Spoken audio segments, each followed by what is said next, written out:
name is Tony Mancina. I'm the head of engineering here at Chrysler Canada Engineering. We do design, analysis, testing, and mock-up at the ARDC. We dive into the very fine details of any component or vehicle element. Say, for example, on a seatbelt, a customer might take for granted that the seatbelt is comfortable in the right location.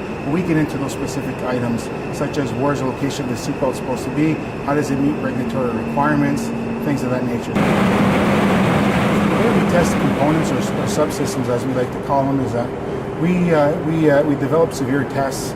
Sometimes those tests are to complete fatigue or failure, and we measure the degree of failure. And when we talk about failure, it's never to an extent where the customer would experience, but it helps us measure that degree of failure. An example would be in a steering wheel as a customer gets in and out of a truck. The pressure we apply on the steering wheel as it pulls themselves in and out of that unit will tell us how much force that steering wheel has to support. The type of work we do in corrosion, we actually subject the vehicle to a 10-year simulation of salt spray, and so the vehicle itself is subjected under very severe conditions, more than what any customer would actually have their vehicle experience.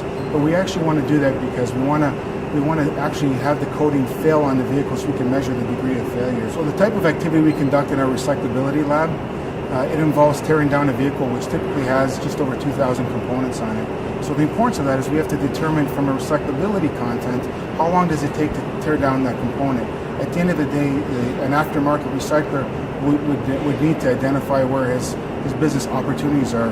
How long does it take him to tear down the component? If it takes too much time to tear down a component, then it really isn't a cost-effective opportunity for him. So we want to make sure that as much of the vehicle is recyclable as possible. The one thing that I notice when I get into all of our products is the impact that this facility has had on various elements of that particular vehicle. And we take extreme pride here in knowing that we had a very strong contribution to a lot of those products. So when I get into a vehicle, I know that, hey, that seatbelt, that design, those locations were done here.